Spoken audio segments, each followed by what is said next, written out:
As part 2 of the Saturn temples, this video is about a temple in Tirunallar, a small town in the Karaikal district of the Union Territory of Puducherry.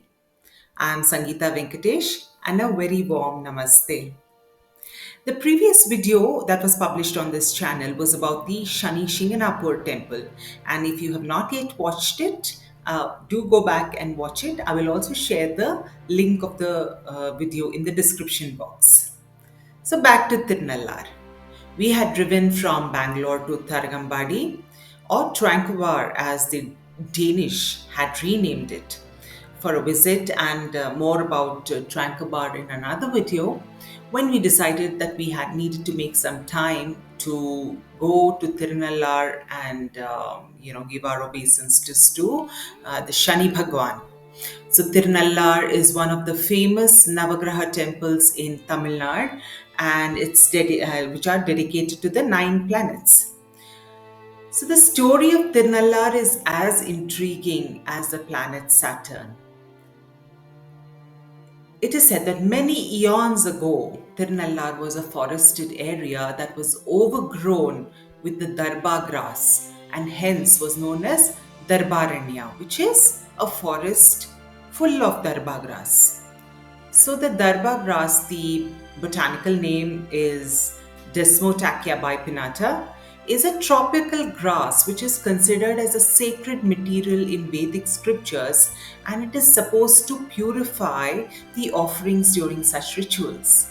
And many families also use the Darbha grass during the eclipses to protect food from any kind of decay. So at that time, there was a temple dedicated to Lord Shiva in this region, and he was known as Darbaranyeshwara. The Shivlingam enshrined at Thirunallar Shanishwaran temple still contains the impression of the Darbha grass.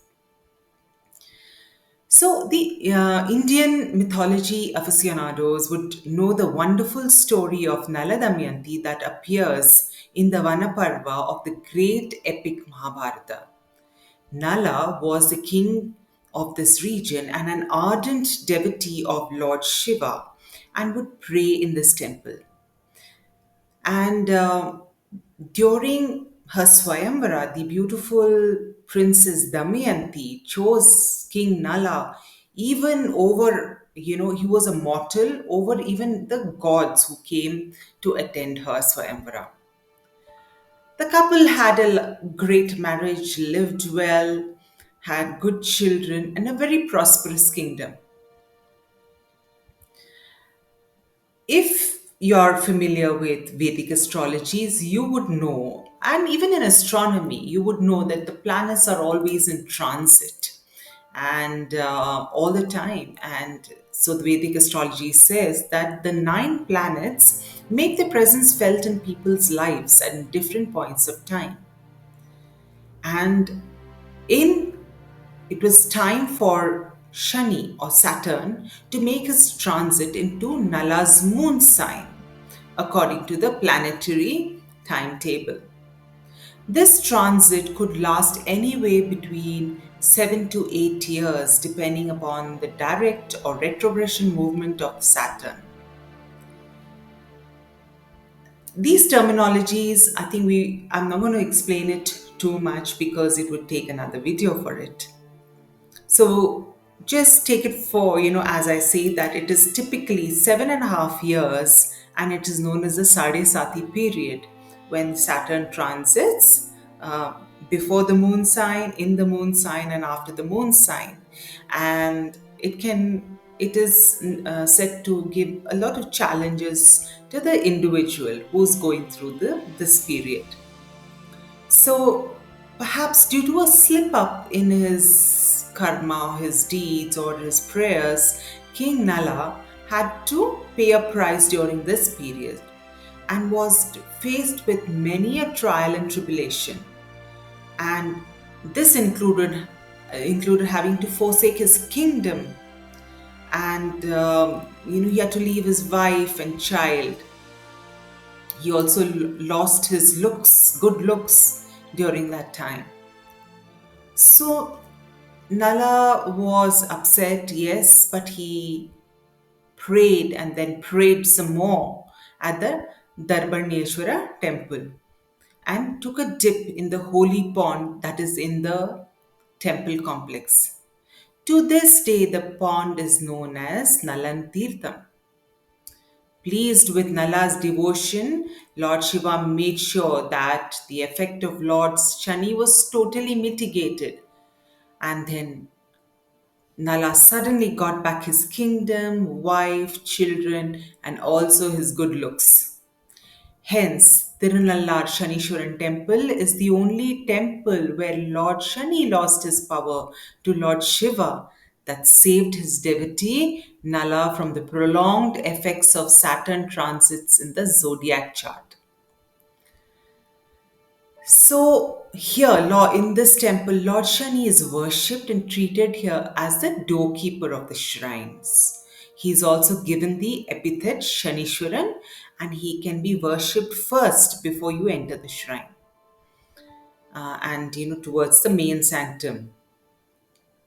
So, according to the Shani Mahatmyam, the story goes that Saturn was visiting Lord Shiva's moon sign, and at that time, the Lord himself went under the river Ganga and stayed in Samadhi for 7.5 years. And after 7.5 years, he emerged out and told Shani Bhagwan, and that what did you do? I was under the water and I just meditated. Nothing happened to me, and you could what could you do? So Shani Bhagwan replied, said, "O Lord, it was due to my prowess that the Lord, you himself, the Lord of so many universes, that you had to hide underwater for 7.5 years." Shiva was astounded, and he laughed and gave him the epithet Shanishwaran. Indeed, no other planet is called as Ishvara. There is an interesting piece of history attached to the temple too, and before I share that, may I remind you to please subscribe to this channel. I'll be so grateful. So back to the history. So it is said around the 7th century, when Jainism was spreading in influence in South India, the Pandyan king Nindrasir Nedumaran, who ruled over Madurai, converted to Jainism. Soon everyone in the Pandyan kingdom embraced Jainism except for Queen Mangai Karasi and the minister Kulachirai Nayanar, who were staunch Shaivites. And it caused the queen great pain as she saw, as her husband forbade her to even apply vibhuti or the sacred ash on her forehead.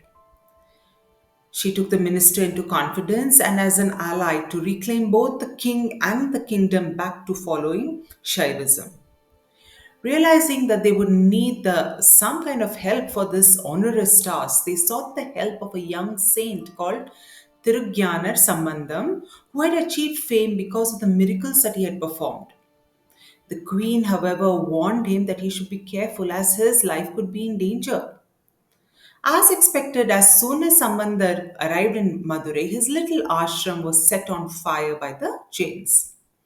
Many scholars believe that Sambandar was actually an incarnation of Lord Shiva himself, and thus, with his yogic powers, transferred the heat to the king who writhed in agony.